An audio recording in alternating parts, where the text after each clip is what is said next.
All right, guys, well, I'm back today with another high-value red dot offering from CVLIFE, and this one is actually a multi-reticle large window red dot that allows you to select between just the dot, the circle, or the circle dot combination, shake-awake technology, MOS adapter plate, and Picatinny mount adapter plate, all included in the box at a great price. As technology continues to improve over time, companies like CVLIFE are taking advantage of it, shoving all of that technology into a nice compact optic and still giving you a great high value price. Now, this one is going to be a touch more than some of the other CVLIFEs I've reviewed on the channel because I believe it's going to be the most premium offering that CVLIFE is doing right now for that RMR cut style optic. These generally sell for $159, on sale for $139, and there's a lot of applicable discounts specifically for my viewers that I negotiated on your behalf to drop the price down to $109.19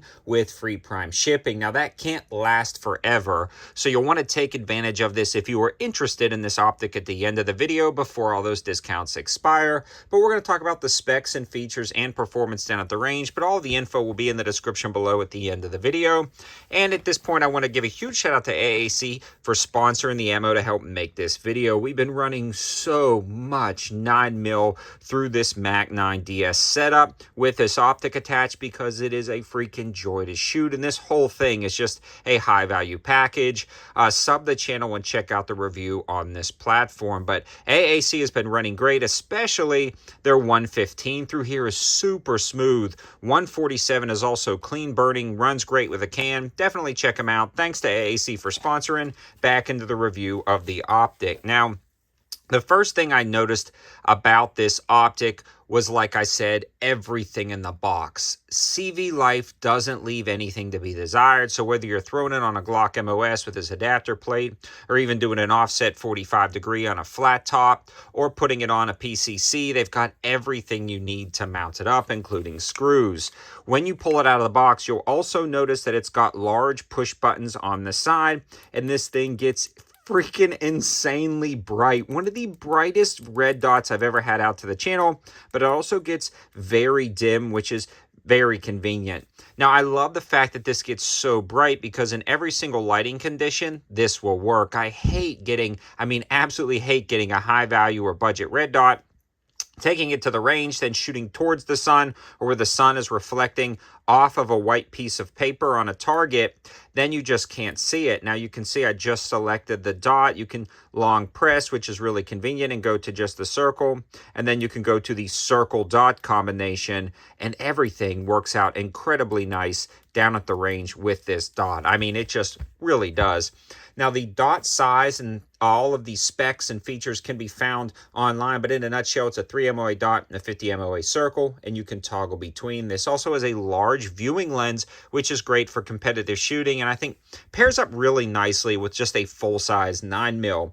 That is going to be a 28mm lens. Now, one thing to note is you definitely get a blue hue on this optic. So if that bothers you, it is going to be present. There's a lot of other optics on the market that have completely eliminated the blue hue, even at the budget price point. But it doesn't bother me. And if that's helping with the anti-reflection from the light hitting at the rear and reflecting back at your eyes, and if it's helping with the brightness, I don't care at all that it's there. Some people do though, so I did want to mention that. The housing on this guy does seem fairly solid and fairly protected. It's got a small lip on the front to protect it, but definitely not like a hood to completely cover it or shield it. So it is partially exposed, but definitely partially protected for front impact. So I think it's going to work out fine. The housing itself is not overly thin, but it's not overly thick as well with like protective secondary turrets. So it seems just a good all-around general purpose red dot. I don't think it's going for the toughest red dot on the market, but I also don't think it's going for like the slimmest competition red dot. I honestly think it's a great jack of all trades housing. The push buttons are very easy to use. They're audible, they're tactile. You know when you're clicking them up and down. Even with gloves, you can hear those clicks, which is going to be nice because you're going to have to hear the click long press to convert it from reticle to reticle. Now this is nice because a lot of dots out there, especially the high value ones, actually just project through a screen that then implements the dot in its circle dot configuration on here. This is different. This is actually selectable like I showed, so it's a lot more technology than just a circle dot only style reticle system. One thing to note is the turrets or the windage and elevation adjustments actually have audible and tactile clicks, which is incredibly convenient. It goes above and beyond what a lot of other high value and budget red dots are doing. Top load battery compartment locks up rock solid, and I haven't had any issues with this holding zero, sighting in, or anything like that. IPX7 waterproof rated, so that is absolutely great, and 1500G shockproof, so it just keeps working. Now, you again can go through all of the specs and features on the website, but it does have one night vision setting and up to 50,000 hour battery on medium settings, and it's again shake awake or auto on technology, whatever they're calling it nowadays. When you pick it up, it turns on. When it sits for a while, it goes into a sleep mode. I really like the way it functions. I really like the way it works. Its biggest con for me is it's fairly thick at the base. Now, these are full suppressor height night sights or high vis sights, and they do clear the optics, so that works out great. But those lower 1/3 co-witness sights, I think, are not going to be able to clear that optic. So again, that's another thing people really look at, especially with the different adapter plate mounts. But in summary, it's pretty freaking awesome. I was really surprised at the quality of this optic. I've reviewed a lot of CVLIFEs in the past. They've always been pretty good. They've always been pretty entry-level, good entry-level solid options. This is taking it a step further, especially with the quality in every aspect, especially with the brightness, the user selected reticle, the turrets, just the quality in general. So I hope you guys liked the video.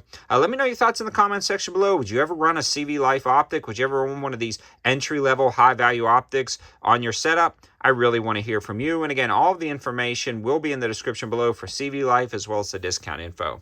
Thanks for watching, guys. Have a good one.